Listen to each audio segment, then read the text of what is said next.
Video ini akan membahas tentang makna hari bulan purnama bagi umat Hindu, khususnya umat Hindu yang ada di Bali, serta apa saja yang baik dilakukan saat hari bulan purnama.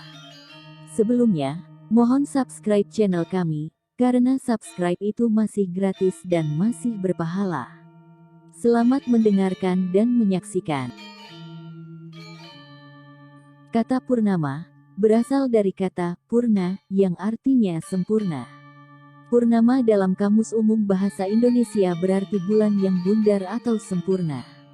Makna persembahyangan saat purnama. Melakukan persembahyangan pada hari purnama bagi umat Hindu khusus di Bali, ialah untuk memuja Sang Hyang Chandra serta Sang Hyang Ketu sebagai dewa kecemerlangan. Persembahyangan di bulan purnama juga untuk memohon kesempurnaan serta cahaya suci dari ida Sang Hyang Widiwasa dalam berbagai wujud ista dewata. Biasanya pada hari suci purnama ini disebutkan umat Hindu menghaturkan daksina dan canang sari pada setiap pelinggih dan pelangkiran yang ada di setiap rumah. Pada umumnya, di kalangan umat Hindu, sangat meyakini mengenai rasa kesucian yang tinggi pada hari purnama, sehingga hari itu disebutkan dengan kata Dewasa Ayu. Oleh karena itu, setiap datangnya hari-hari suci yang bertepatan dengan hari purnama maka pelaksanaan upacaranya disebut nadi. Tetapi sesungguhnya tidak setiap hari purnama disebut ayu, tergantung juga dari patemon dina dalam perhitungan wariga. Contohnya, bila purnama jatuh pada hari kalapaksa, tidak boleh melaksanakan upacara agama karena hari itu disebut hari gamya atau jagat letuh, artinya sang biku tidak boleh memuja. Kegiatan yang disarankan saat purnama. Pada Rahina Purnama merupakan hari yang suci dan hari yang baik. Tentu akan lebih bermanfaat jika kita dapat melewatinya dengan menjalani hal-hal yang positif seperti Tirta Yatra ke Pura. Selain itu, ada kegiatan lain yang sama positif dan bermanfaat bagi diri kita sendiri yaitu sebagai berikut. 1. Melukat. Melukat merupakan sebuah ritual pembersihan diri dari segala kotoran dan energi negatif yang ada dalam diri. Pada Rahinan Purnama merupakan salah satu hari yang baik untuk melukat, tapi jika tidak sempat ke tempat pengelukatan, melukat pun dapat dilakukan di rumah, yaitu dengan menggunakan bungkak nyuh gading, bukan nyuh gadang, karena bungkak nyuh gadang atau nyuh yang berwarna hijau adalah untuk pengobatan, sedangkan bungkak nyuh gading adalah untuk pembersihan diri. Dalam Pustaka Suci, Manawe Dharma Sastra, Bab 5 Sloka 109, dinyatakan sebagai berikut. Atbir gatrani kudianti manah satyena kuditi, cibyata popayem budir jenanena kudiatir. Artinya, tubuh dibersihkan dengan air, pikiran dibersihkan dengan kejujuran, roh dengan ilmu dan tapa, akal dibersihkan dengan kebijaksanaan. Kemudian, yang kedua, puasa.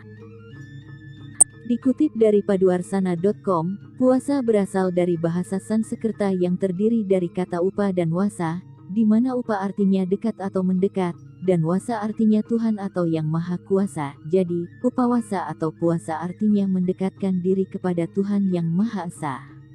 Puasa menurut Hindu adalah tidak sekedar menahan haus dan lapar, tidak untuk merasakan bagaimana menjadi orang miskin dan serba kekurangan, dan tidak untuk menghapus dosa dengan janji surga. Puasa menurut Hindu adalah untuk mengendalikan nafsu indria, mengendalikan keinginan. Indria haruslah berada di bawah kesempurnaan pikiran, dan pikiran berada di bawah kesadaran budi. Jika indria kita terkendali, pikiran kita terkendali maka kita akan dekat dengan kesucian, artinya, dekat dengan Tuhan. Pada saat purnama, kita bisa melakukan puasa, tidak makan dan tidak minum ketika fajar datang sampai keesokan harinya. Selanjutnya, yang ketiga. Dana Punya.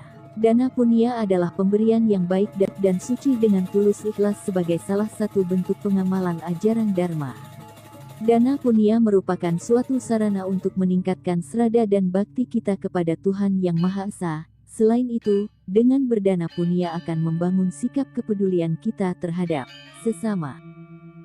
Dalam melaksanakan dana punya, tentu hari apa saja baik, akan tetapi, jika dicari hari yang paling baik, dapat kita simak pada Sloka Sarasamucaya 183, yaitu Ayanesu kaya datam sadacitimu hesuka. Chandra Suryo Parageka Visuveka Tadaksayam. Artinya, inilah perincian waktu yang baik, ada yang disebut Daksinayana, waktu matahari mulai berkisar ke arah selatan. Uttarayana, waktu matahari mulai ke arah utara. Ada yang bernama saat matahari, saat gerhana bulan atau gerhana matahari, juga waktu yang baik yaitu ketika matahari berada di khatulistiwa Wisuwakala. Sesuatu barang disedekahkan pada waktu itu, akan mendapat pahala yang luar biasa. Dari uraian sloka tersebut tadi, dapat disimpulkan bahwa, waktu yang baik melakukan dana punya adalah Uttarayana, saat matahari berada di utara khatulistiwa, tepatnya saat purnama dan tilem. Wisuwakala, saat matahari tepat berada di khatulistiwa, tepatnya purnama dan tilem. Daksinayana, saat matahari berada di selatan khatulistiwa, tepatnya purnama dan tilem. Begitupun saat gerhana matahari dan gerhana bulan. Demikianlah makna hari purnama beserta kegiatan yang baik dilakukan saat purnama.